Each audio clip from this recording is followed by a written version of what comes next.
Next up is Cable. Nathan Summers, son of Scott Summers. This model has actually become probably my favorite model that I've painted in the Crisis Protocol set to date.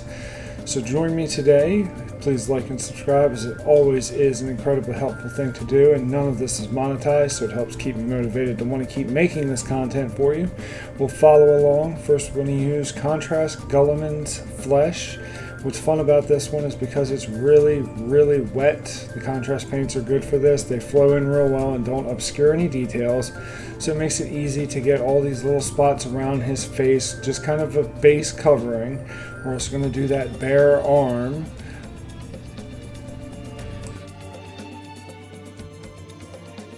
Our other X-Force colors, we're going to be using the Dark Sea Gray and the German Gray for the bulk of it, but unlike his X-Force counterparts, Cable's uniform actually has kind of the reverse, with his accents being gray and his main color being black, so that he actually has mostly a black inner suit, kind of the opposite of Deadpool, Sabretooth, and Wolverine.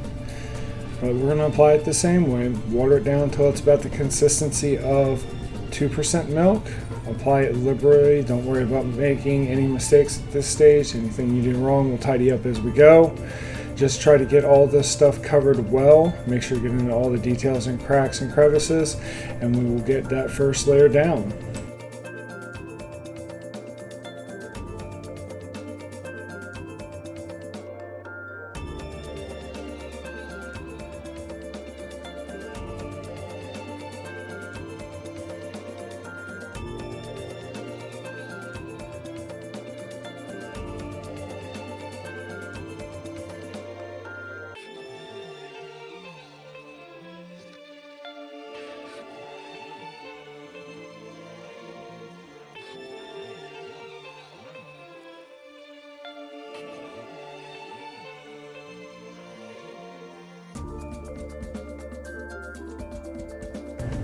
Alright, so with Guilliam's Flesh dry, we're going to add some Agrax Earthshade to bring the tone down. I always kind of imagine Cable as an older guy, so I always try to use a darker, more browned skin tone for him, just to kind of make him look old and kind of leathery looking, as some old farmhand might look, since he's been out in the war for most of his life. I'm going to take Null Oil and go in and shade around his eyes and get a little bit of shade into those scars, as well as into the back of his mouth.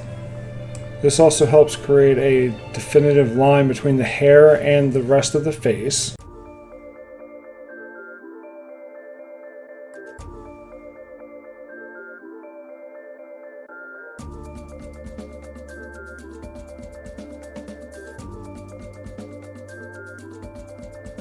And we're going to return to an old favorite. We're going to get our German Gray to get the bulk of our black part of his suit.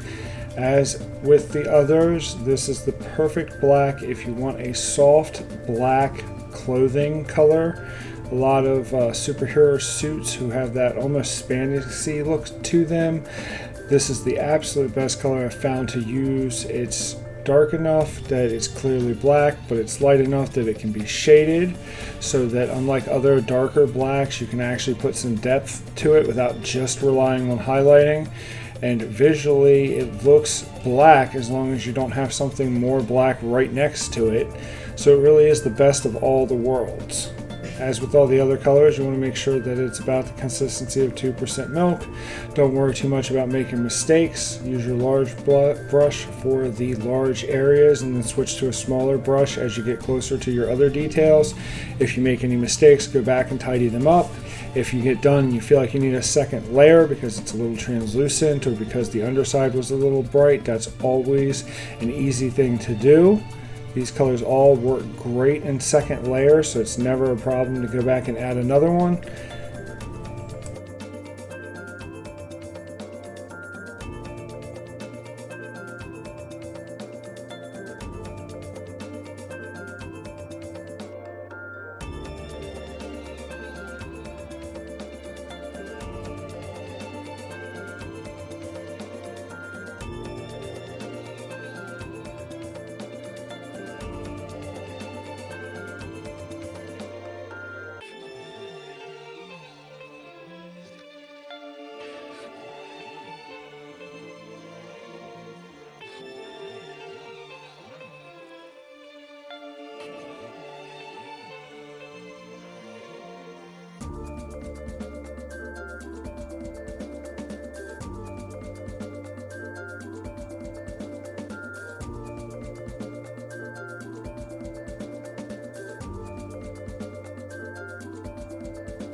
Alright, we're going to jump back to our dark sea gray and tidy up some of the places and some of these bands.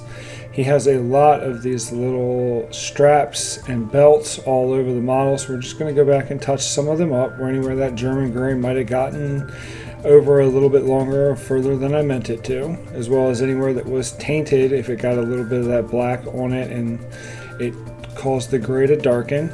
We'll go back to German gray and tidy up one more time. You know, it's a constant stage of tidy and do it and tidy and do it. I also decided at this stage I was going to go ahead and do his arm in base black, and I would highlight it up and do the silver to it later. We're also going to do the gun in much the same fashion so that it looks similar to the metal in his arm.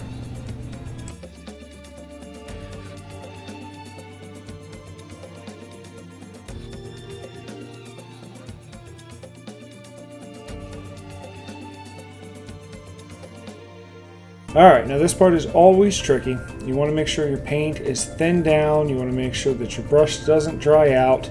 You want to make sure that you prop your hands against each other, your elbows against the table, and make sure that only 1 or 2 fingers have any movement at all.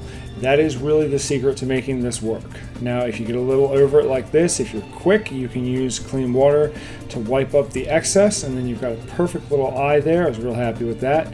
If you don't get it in time, then you'll just have to work on it later. Since that other eye is going to be in energy later anyway, it doesn't matter.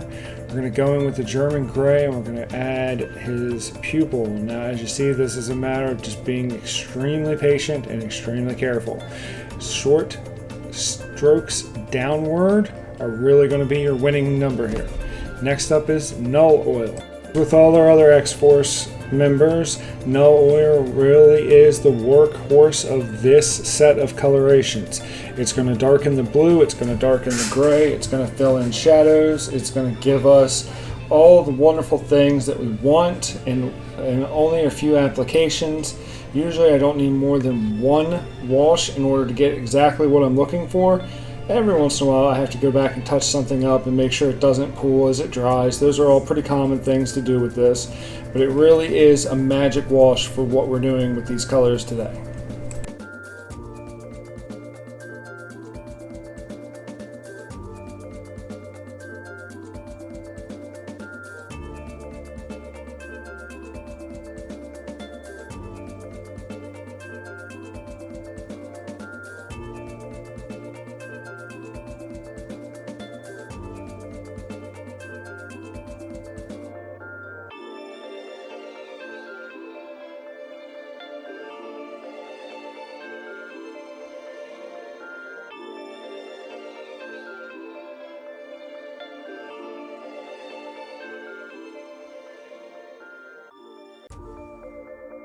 Decided I wanted to go through and brighten some of these muscles up a little bit, so we're going to use TAllarn FLesh, which is kind of my go-to flesh to use off of Guilliam's. Because we've washed it a couple times, we're going to have to go through and wash it again to make sure that the brighter colors match the darker colors, but that's alright, we'll get to it.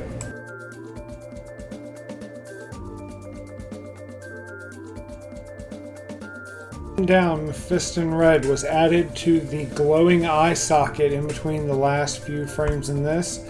The footage is missing, but that is how we did it. We just thinned Mephiston Red down a little more than we would normally and put it in the eye socket and around the eye socket. Alright, so now we're going to brighten up the face a little bit. So we're back to the Reikland Flesh shade to bring that bit of flesh we just put on back down a little bit. Make sure that we have the cheeks in there. We're going to use a half and half of dark sea gray and cold white as the baseline for his hair. He always is depicted with that kind of silver fox look going on, so we're going to put this down as our base to get that color. We will go back and add to it a little bit later with a shade. We're going to use a contrast paint for that later on. Go through with a clean brush and use water, and you can pull the paint right out of the places you don't want it to be. Mix 50-50 with red and orange. We'll go in and brighten up just his eye. You can see it's starting to be there. Since I've got the red out, we're going to go ahead and start working on the red on his telekinetic shield. I decided since all the other X-Force folks have a little bit of red somewhere, it would be cool if this one had a little bit of red too. And it didn't seem like there was a better place than the telekinetic shield. So we decided to go ahead and put this in as kind of a showpiece part of it. Just go through and cover it all real nicely with even coats of thin down red.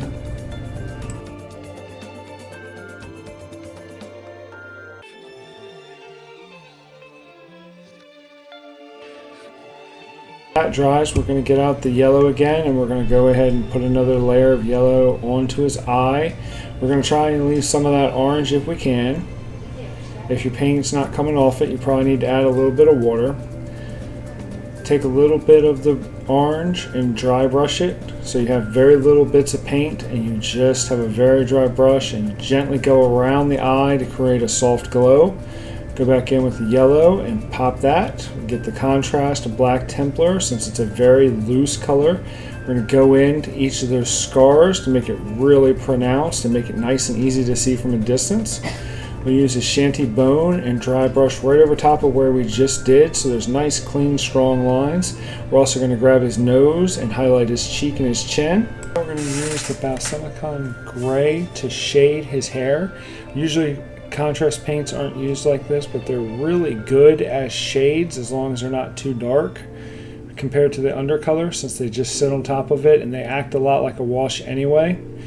Go in and just put it real tight to it. We're going to take our gunmetal and we're going to dry brush it on. So again, this is a dry brush with a very small amount of paint gone over the surface that you're looking for, gently and quickly, back and forth, and it will highlight the raised areas. We'll get more paint than the areas that are in a hole or that have a crevice in them, so that you get a nice even coat, but you also save a lot of that undercolor. And since it's not quite painting, it also gives it a real unique look to it, and it's not quite random, but it is a very patchy look that you get from this kind of dry brushing, which works perfect for these kind of metals.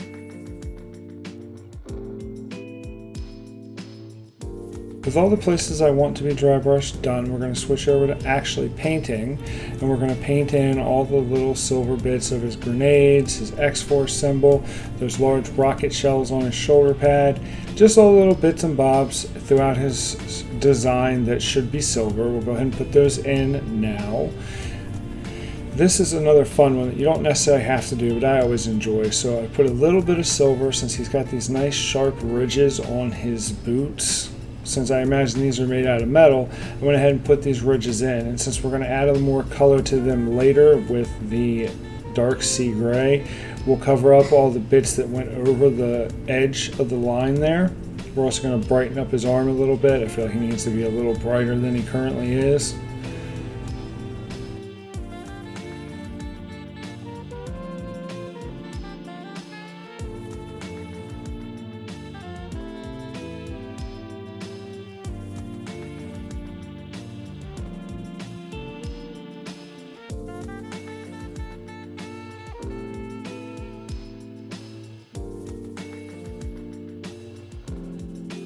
So in order to get the wasteland look of this cloak that I want to do, I'm going to fall back on the contrast paint with snakebite leather.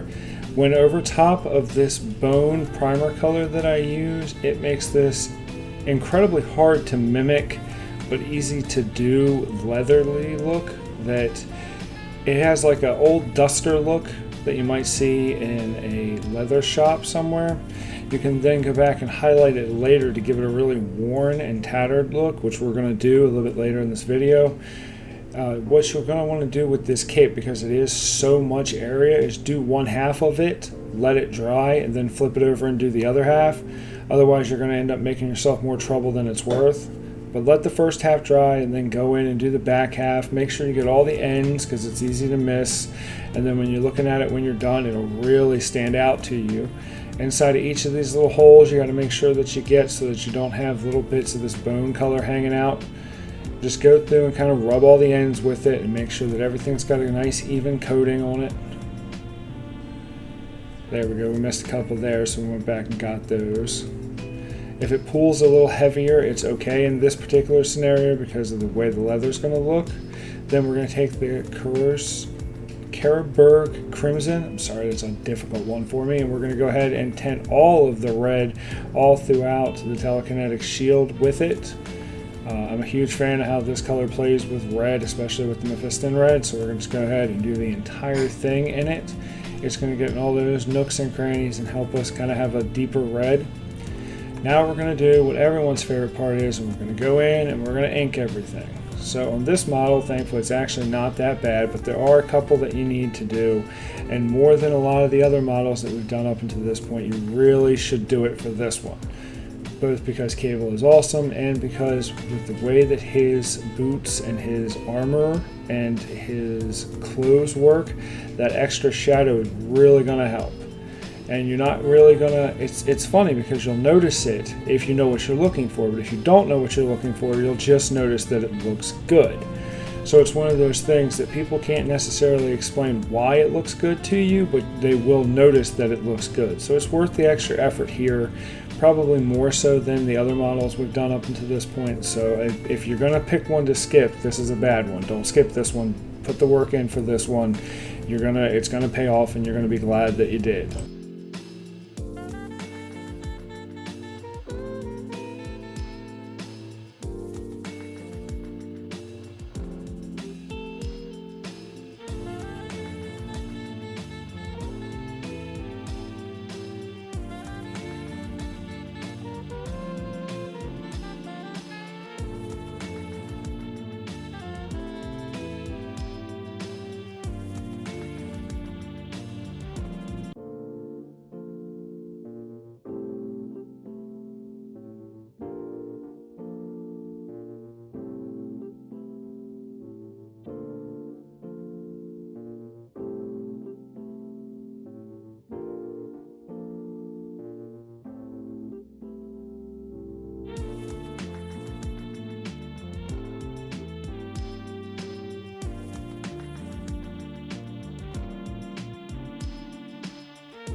Alright, we're going to get our dark sea gray color back out, and we're going to go in and we're going to touch up. Since the cloak has now got all its base colors in, I went ahead and attached it. We're going to go through here and we're just going to add a couple of spots to be a little more bright.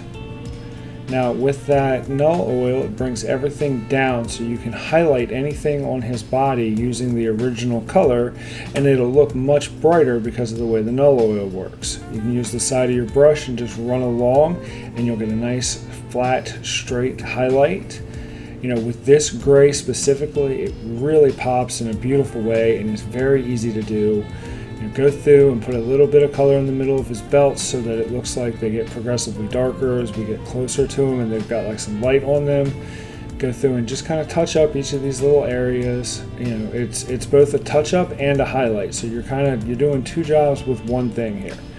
Now we're also going to make sure that that metal isn't any more than the very, very tip of those hard edges. And the way we're going to do that is we're just going to go in and kind of paint in between them and make sure that it's still popping and it's still gray, and there's just the tiniest bit of that metal color so that when you're looking at it, the metal color will reflect the light, but it'll still look like it's gray. It's a really interesting effect, and it's not very hard to do at this stage. Just look at it kind of like it's a triangle. And paint the middle of the triangle, but leave just a little bit on the absolute edges to it, and you're going to get the look you're looking for. Put in more, put in less, you know, you just kind of feel this part out. And what's going to happen is really, really close, it might look a little off to you, but once you back up and you're looking at the model from any distance, really, other than this distance that we're painting him at, it's really going to make it pop because it's going to make that light look like it's really bouncing all over the place off of his gear. Especially with our time traveling friend here, that's really going to work out for you. I'm also a fan of when you get squares like that, doing the highlighting on opposite edges.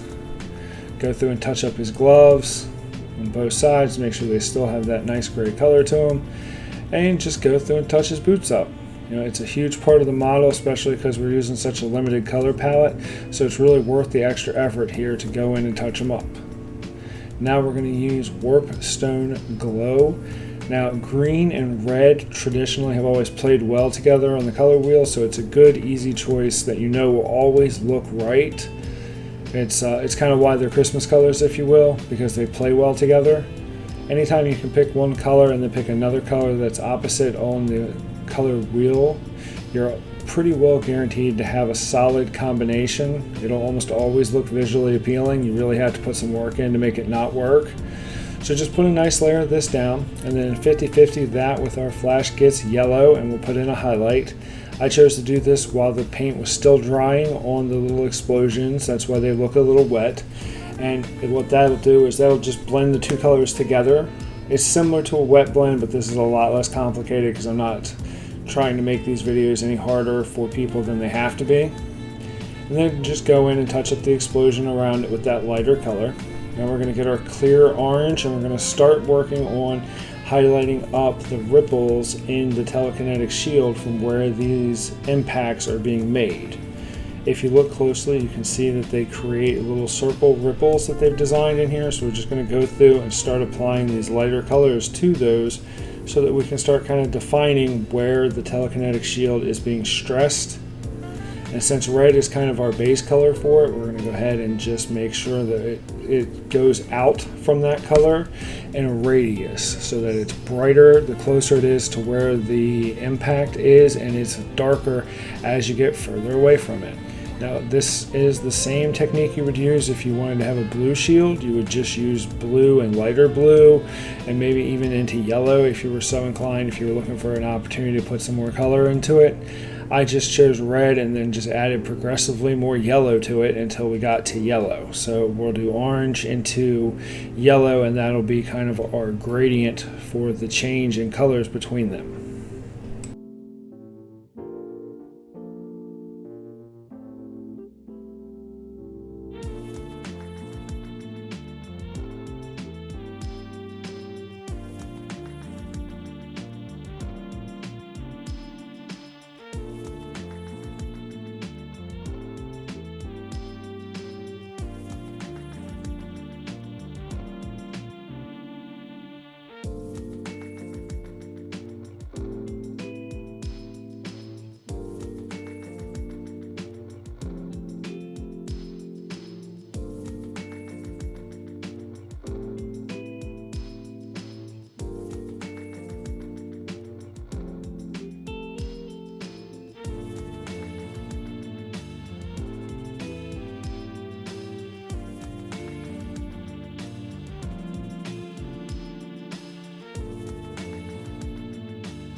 Taking a break to let that dry, we're going to go get our Screaming Skull bone color, and we're going to dry brush this cloak. This is going to really bring the edges out from that snakebite color and give it kind of a weathered look. It's a real interesting way to use this technique in this particular section because the cloak has lots of folds in it and lots of flow patterns to it. So this is a fantastic time to use just a hard dry brush that you don't have to be particularly careful about. And the more you go over it, the more of that bone color is going to be there. Now make sure you don't overload your brush, so get most of your paint off every time you load it up. You saw that I got most of the paint off onto the base since it's the same color as the base anyway, and we're going to paint that later. But the more that you add to it, the lighter it'll get and the more powerful that contrast the colors will get. And we're just going to keep doing that until we're happy with it. Make sure we get some of the inside. Since the inside tends to be in shadow more, you don't have to worry so much about getting all of it as well highlighted. You really just want to focus on the parts that are visible to the people viewing your model. And then if you also want to imagine your light source being directly above it, anything that is out that would be catching additional light, you can put some additional bit of highlight onto to kind of represent that. And you're gonna love it. You're gonna love your results from this. It doesn't take much work, and it makes it pop, and it makes it pop very quickly.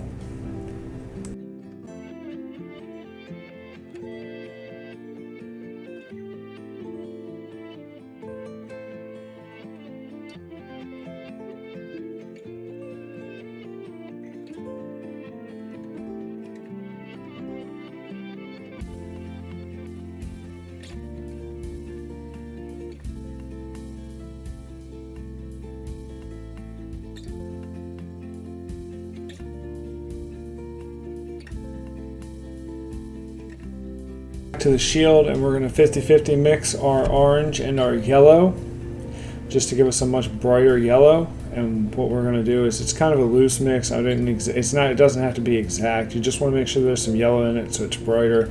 And what you're going to do is, you're just going to paint closer to the source of each of the explosions, leaving some of that regular orange on the more outer rings. Anywhere that you feel it also needs a little more orange just to help strengthen the color, this is a good time to add a little bit more. Clear orange is not a very saturated color as far as the amount of pigment in it, so it helps to add a few layers of it even if you've added some yellow to it. Now we're going to take just yellow and we're going to just kind of highlight these rings so that the tips of these rings are also yellow. Now, because this is the representation of energy expanding outwards, it does not have to be perfect. This is not a traditional highlighting. This is more of a free form, just kind of showing where the different colors, where the stress in this telekinetic shield would be. I also chose to imagine that from the back side, the center points would probably be where the most stress was, so that's where the yellow would be.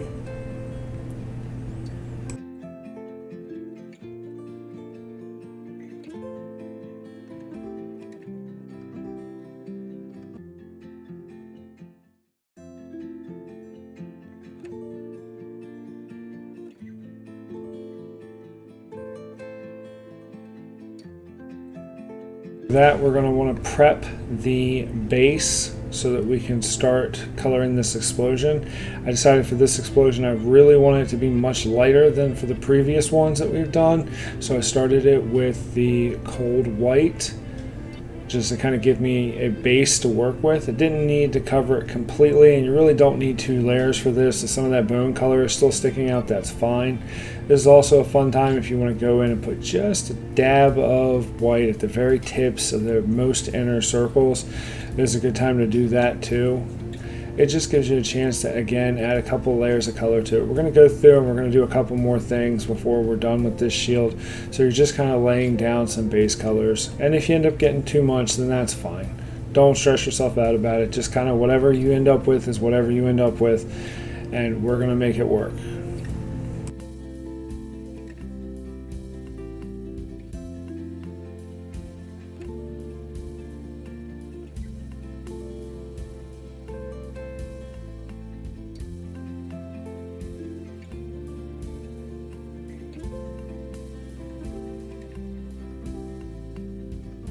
Yellow ink, and we're just going to ink the entire bottom of this base. Now, since inks are pure pigment and have almost no medium in it, it flows just like water, and we're just going to let it go in there, and we're going to get all that white and turn it yellow. And we're also going to go through and we're going to yellow up all those little whites we just added. That way, when this sinks a little bit, it's going to tint the white yellow, but a little bit of that white will still be kind of popping out of it. We're going to go through and just add a little bit more here to make sure that we've got the insides of those clouds covered, because really in this particular explosion what we want more than anything is the inside of those clouds to be covered. Now we're going to go back with our white and we're just going to try and paint the outermost and the most forward cloud pieces. So kind of like a dry brush, but a little heavier. Now, this next part is tedious, I know, but trust me, this is another one of those scenarios where the work is really going to be worth it, because when you can really clearly see this hexagonal pattern from anywhere that you can see this model, you're going to know that it was worth your effort. So just go in and paint in every single line and every hex where they touch. Don't worry about getting the black on the red. We're going to touch the red up when we're done this. This is probably the most irritating part of this model, because it feels like it takes forever and you constantly look at it and then look back and realize you missed a spot where you can still see it. So just go in one at a time, one line at a time, pick a pattern that you like, try to pull the brush more than you push the brush. Don't stress yourself out, put something music on and just kind of do it. And then as you finish it up, it's going to look great.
Now that you've gotten to this part with me, and I know you're looking at your shield and thinking this is a hot mess, here's how we're going to make it great. You're going to take your red and you're just going to paint probably 75% of the square. Just the middle of the square. Try to leave some of the orange squares as we get closer to the effects, and then try to leave some of the edges at their lighter colors. But you're going to go in and you're going to paint most of the square red. Try to get all the squares that aren't directly touching the effects line, and try to curve around the effects on the ones that are very close. And you're just going to do this for all the little squares as you go, and it's going to create a beautiful red color. It's going to touch up that ink for you so that anywhere that ink got out of that line, you can fix it real quick. This part takes a little while too, but I promise you, with how prominent this telekinetic shield is, if you're going to do the shield, you owe it to yourself to go through and put the work in. So what we're going to do again is we're just going to go in and we're going to paint most of each red square, and we're going to paint it right up to the edges where the red is meeting the black. I apologize that it's out of focus, but I just want you to see what we're doing. I'd rather you see it blurry than not see it at all. Alright, we'll get that fixed. There we go. Now the zoom in is fixed and the auto tracking is working properly again. So again, we're just going to fill in most of each of these squares, and we're going to leave a little bit of the lighter colors facing whatever direction the impact or the edging is, so that there's just little bits of color that are clearly visible still. Now, you're going to want to do this for both sides, and you're going to want to do this for the entire thing, and I promise you it's going to be worth the effort. I know it's a lot, and I know it's a lot of effort after everything else you've done, but I promise you cable's worth it. So just go in, blotches are red, fill in most of it, tidy up those lines. It really is going to be awesome. As we get in here, you can even put some red in the middle of these other colors, since the way that these shields kind of work in comic book theory is they're letting the energy kind of pass through them, and they're expanding it outwards. So leave a little bit of those lighter colors, but you can add some red to anywhere that is flat, basically. Anywhere that isn't raised up by those colors. Just make sure you leave some of the red, some of the orange, some of the yellow, some of the white, so that it is clear that something's happening there with the different colorations. So finish this up, we'll get the base done, and then that's it. You're done your cable.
Just like everyone else, the first step to the base is to paint the entire thing dark sea gray.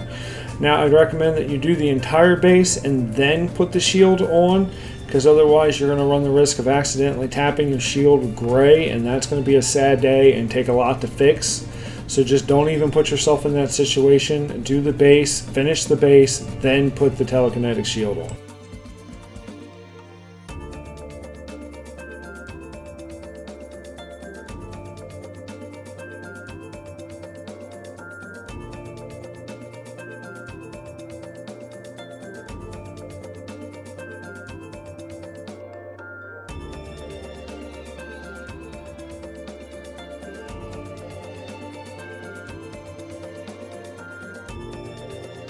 Once the base is dry, hit it with the blue wash.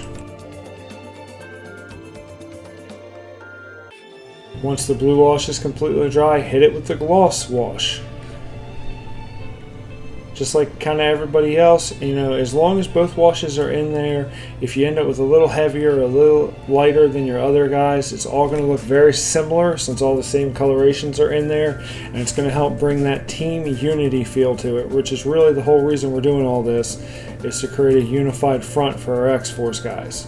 And gals. Domino's coming, don't worry.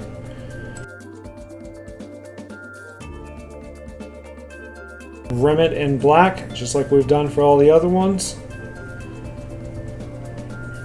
And again, this is more so that when you're looking at all your models together, you have a clear, unified look to them. It's really not, it doesn't serve any other purpose than that, so if you want to rim yours in a different color, that's fine. I figured X-Force, gray and black made the most sense. And that's it. You've finished your cable, and you've done a fantastic job, and I'm very proud of you. Thank you so much for spending some time with us today. I hope that the rest of your day is fantastic. Don't forget to like and subscribe. We've got some more great stuff coming. Thank you again, and we will see you next time.